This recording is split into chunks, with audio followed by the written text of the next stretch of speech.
Welcome to Life's Rich Tapestry, a podcast exploring the narrative of people's layered lives. Listen in on courageous conversations spoken from the heart.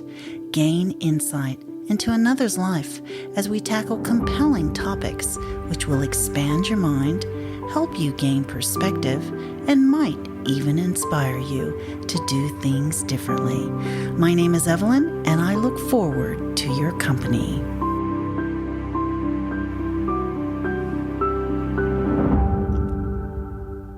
And welcome to another episode of Life's Rich Tapestry. My next guest, Veechi Stuart, is currently the Executive Director of Varuna, the National Writers' House, located in Katoomba, New South Wales. Varuna is recognized as Australia's pre-eminent institution for writing development.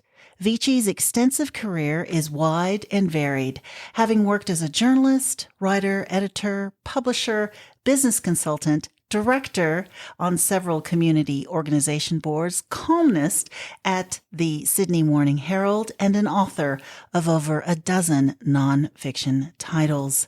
Veechi is proud to be part of the creative community in the Blue Mountains and loves finding the ways to make the arts accessible to as many people as possible. And I'd like to welcome Veechi to the show. Welcome to the show, Veechi. Thanks, Evelyn. It's lovely to be here today. Yeah, thank you so much. Now, I want to just start at the beginning. Where did you grow up? Oh, I grew up in Edinburgh, in Scotland. So I grew up in the lovely new town, those old Victorian buildings near the centre of Edinburgh. I used to think when I was growing up that I was growing up in the most beautiful city in the world. I hadn't been to many other cities, hardly any others, but I used to think this is the most beautiful city in the world. And indeed, whenever I go back there, and I go back there a lot because my mum's still there and my sisters, I arrive and go, yep, it still just tugs at my heartstrings. And I do think it's such an extraordinary city. Oh, lovely. Now, how did you end up in Australia then? Well, I think I was about 19 and my best friend from high school had emigrated to Australia and I thought I'd like to visit her. I was living with somebody at the time, my boyfriend, and we thought, well, we'll go and visit her. And then it was hard. He was a bit older than me and he couldn't get the student visa. So the only way he could go is to get a working visa to emigrate. And so we thought, well, we'll just emigrate. And I remember we tossed up whether we'd emigrate to Australia, New Zealand or Canada because all seemed like quite good ideas at the time. Mm. But Australia, the application form for Australia was cheapest by $50. It was $250 to emigrate to Australia or $300 to New Zealand. So we went, well, Australia it is then. Oh, there you go. There you go. $50, a matter of $50. I love that. And there was life's destiny. So how did you end up in the Blue Mountains then? We arrived in Sydney. I think we had maybe a couple of $100 and I'd gotten pregnant somewhere along the way. Don't know how that happened, but anyway, okay. I was pregnant. I was about 6 months pregnant when we arrived in Australia. It was funny. We got a job and Rob got a job in Sydney and he didn't like it. And so as you do, I think then I had Daniel, my eldest, and Danny was about 2 weeks old when Rob decided to quit his job, as you do. And then we were like, well, we have no income. We've got a 2-week-old. And somebody offered us a job house sitting in Wentworth Falls. And we went, gosh, 8 weeks guaranteed home. So we packed up everything. We quit our rental in Sydney and went to live in Wentworth Falls. And I do remember we were so broke those first few weeks. I remember getting down to having Weetabix and jam, spreading jam on Weetabix because it was what was left in the cupboard. But it seemed terribly funny and amusing at the time. Oh, wow. So you were here for 8 weeks at the house sit. Did you then decide, oh, hey, we're going to move up here and live? Okay. We did. Well, we got a string of house sits, so we just ended up with people recommending us. So we got a few house sits, and then we did find somewhere to live in Katoomba and both found work up here. And it is funny, isn't it, how a moment's whims can determine your whole life, because that's, how long ago is that? That's 35 years ago now. And I haven't left the Blue Mountains in that time. So I've been in the Blue Mountains that whole time. And occasionally I have thought of living somewhere else. I've gone and visited somewhere and been attracted to that area. But I've always weighed it up and gone, gee, the Blue Mountains has a lot to offer. It has all the beauty of nature here. I've been able to find work here. And as the years have gone on, of course, I've got my tribe of friends. Yeah. And now family. And the connections have grown deeper and deeper. And it's actually even hard now to think of, well, will I live anywhere else? I'm very dug in here, I suppose. Yeah. Well, it is a lovely environment. And I think you do find your creativity here as well. Yeah. And on that note, when did you start writing?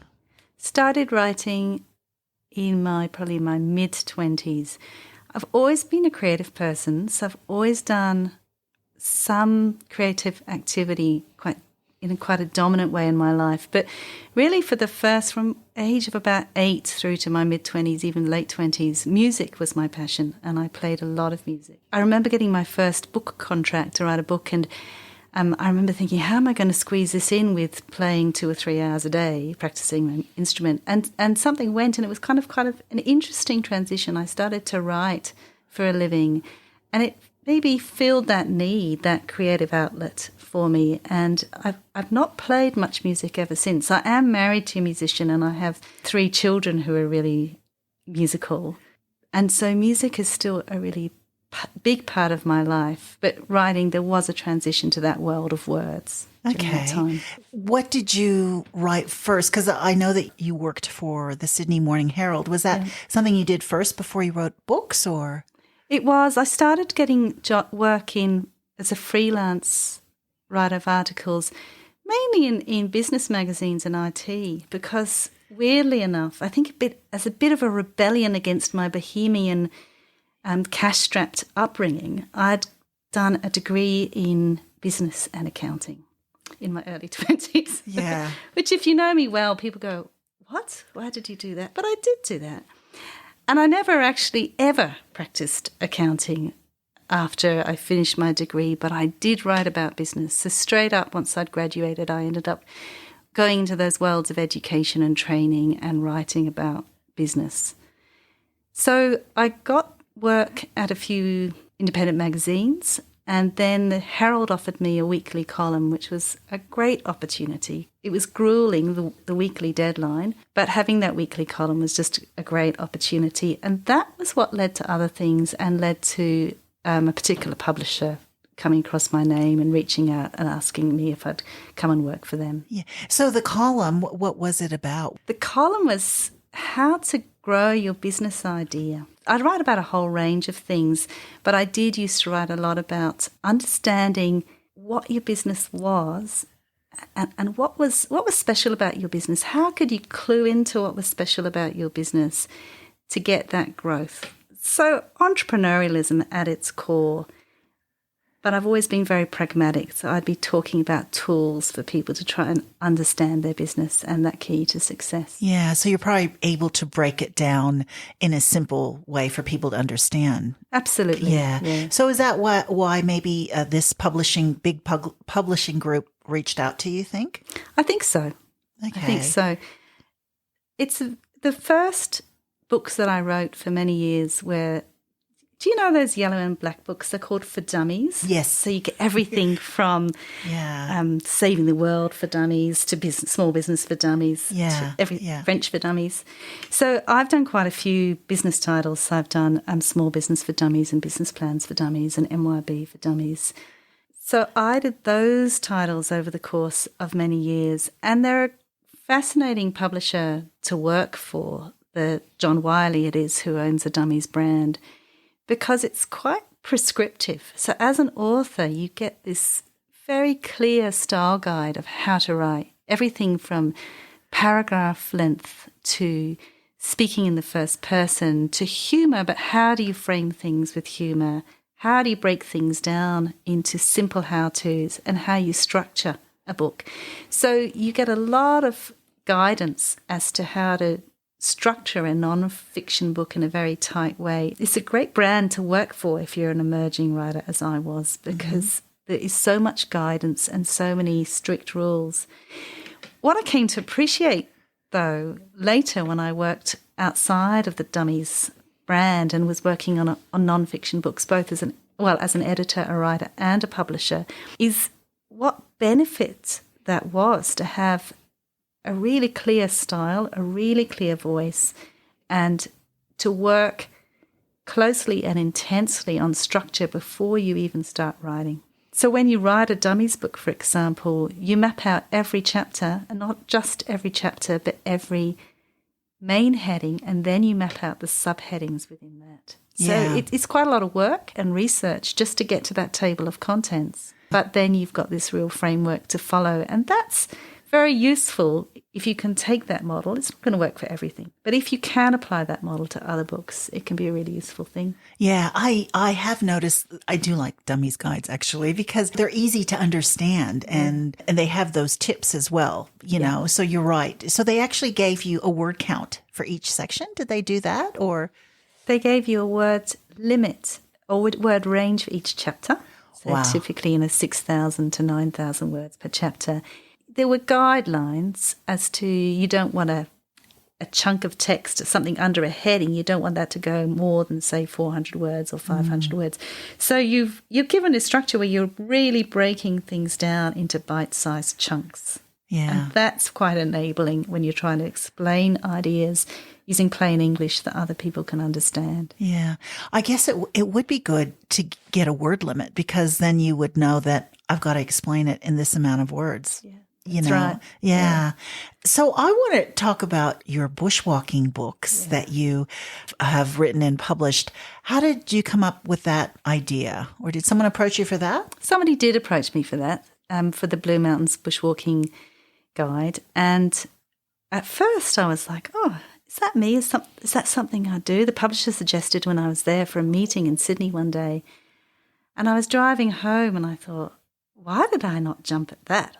I really want to do that. Yeah. And I rang the next morning and said, I'll do that book. Yes. And it was the Blue Mountains book in particular. I've got one called Blue Mountains Best Bushwalks, and I've also got Sydney's Best Bush Park and City Walks. So I've got two walking guides, one for the mountains and one for Sydney.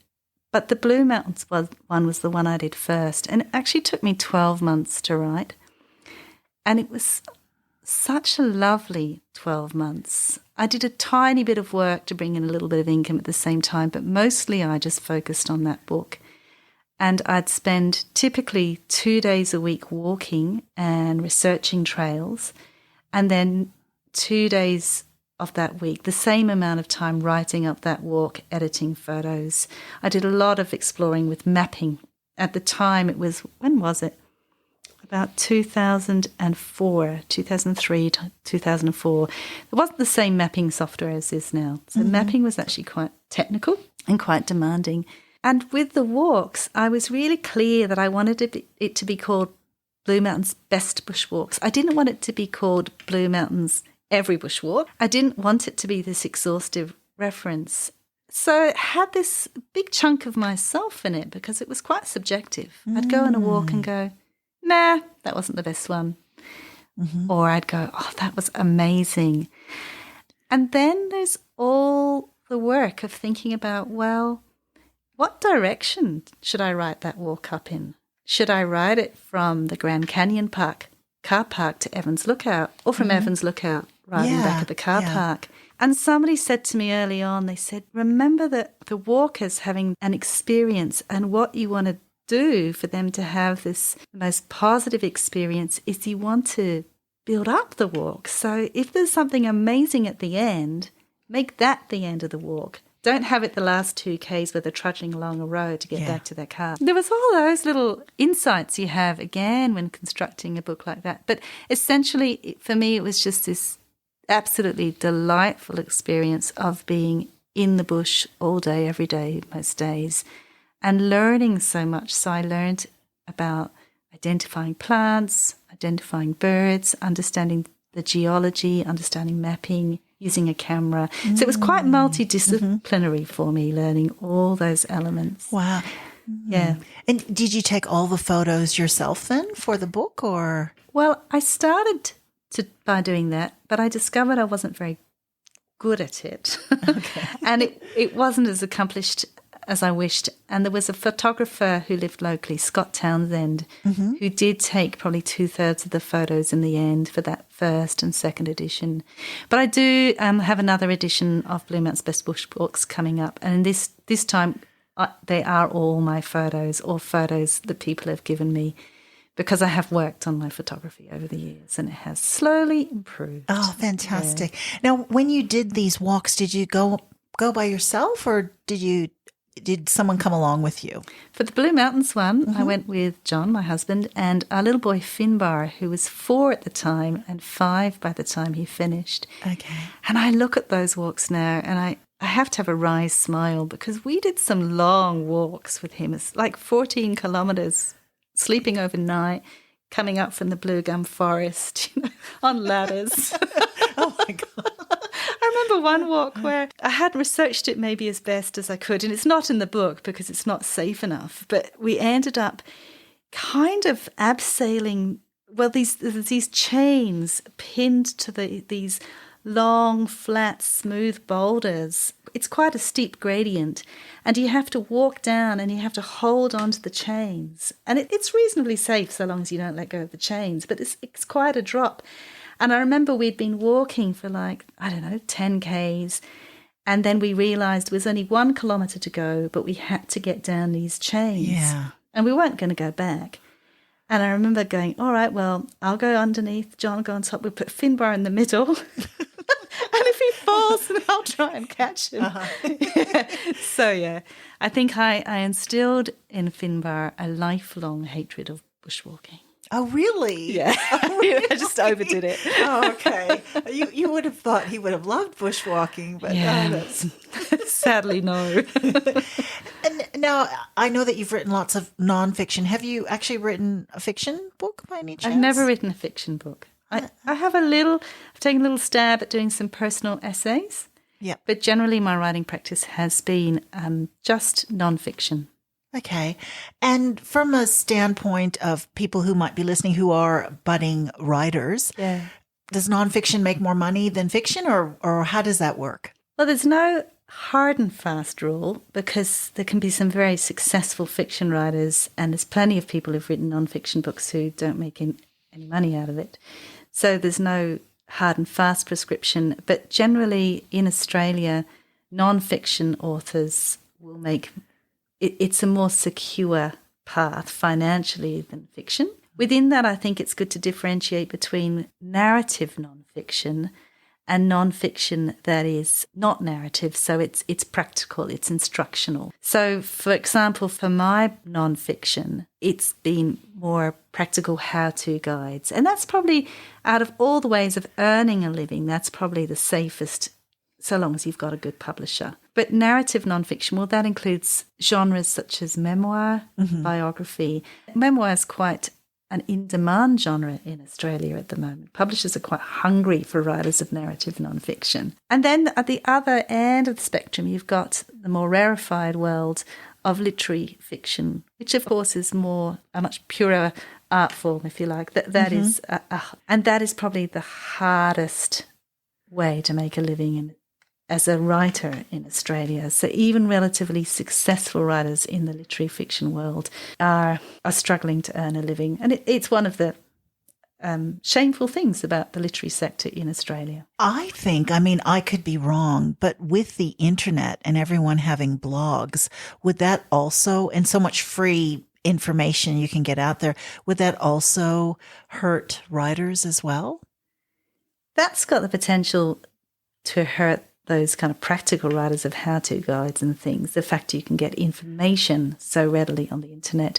I don't know that blogs would impact literary fiction. However, it's certainly possible that the rise of streaming services and the way people consume stories, so people are consuming stories more as series or movies on Netflix and other streaming services, they're arguably more likely to do that than reading books. However, books are still the most consumed art form in Australia. 92% of Australians will read a book of some kind or other during the course of a 12-month period. Yeah, yeah. So it's still an incredibly popular art form. Yeah. What about audiobooks? Well, I guess they obviously have to be written before. It's still engaging with books, isn't it? Audiobooks are really popular with people under 35. So that is the way that younger people in particular are engaging with literature. You're the executive director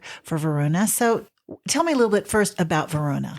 Varuna's an amazing place. Varuna was founded in 1989 by Mick Darke, who was the son of Eleanor and Eric Darke. And Eleanor was one of Australia's most respected novelists, multi-prize winning, award-winning author.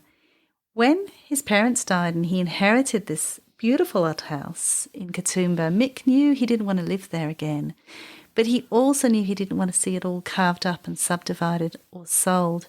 So he called a community meeting and he asked the community, what do you reckon should happen to this building? And one of the ideas that emerged was to make it a place for writers to come and have time and space to write. When that was suggested to Mick, the idea really resonated with him because he knew how hard it had been for his mum to find that time and space to write. So that is what it became. He gave the house to what became the Eleanor Darke Foundation, which is the foundation that administers Varuna. And from 1990, when the first writers arrived to be in residence, the house hasn't missed a beat. So until a temporary lockdown during COVID, we've had writers continuously in residence that whole time. Wow. So right now we have 6 writers in residence. We have 6 writers in residence at any time during the year. And people typically come and stay for between 1 and 4 weeks. And we look after those writers. So they have everything ready for them. They have a bed to sleep in, a studio or a space to work in, but they also have all their meals provided, breakfast, lunch and dinner. And actually for dinner, a chef comes in. Wow. And cooks a beautiful dinner every night and the writers gather in the living room. And that's a special time too. It's a thing that marks Varuna as being, it's not just like an Airbnb where a writer could go, right, I'm going to go and find, time and space to write. It's a place where writers can connect because it can be quite lonely being a writer. Writers are quite introverted people. It's an art form that doesn't have immediate feedback in the way theatre or music does. And it's incredibly rewarding and enriching and constructive, I suppose, to have that collegiate gathering where people can just sit and talk about their work over dinner, debate. Well, I've written this in first person. If I'm going to shift it to third person, what do you reckon? Those kind of conversations over the dinner table, you can't have them with everybody. Exactly. And they're your peers as well, so they would know exactly what you're going through and how things should be written. Now, how do these residences work? I mean, do you have to apply or how does it work? You have to apply to come to Varuna. Most residencies start with a fellowship. So the biggest round of fellowships are called the Varuna Residential Fellowships, where we offer 32 or 3-week fellowships for the year ahead. And we get a lot of applications. We've got about 460 applications come through this year for those 30 spots. We have other fellowships such as our Regional Writers Fellowships or Northern Territory Writers Fellowships. Writing Fire, Writing Drought was a really interesting fellowship. So people come through on different programs throughout the year. We have independent panels of assessors who read people's work. So people always will submit a sample of their work. So these independent assessors will read that work, and artistic merit is always the main driver for awarding a fellowship. Once somebody has been to Varuna once on a fellowship, they are eligible to become part of our alumni association.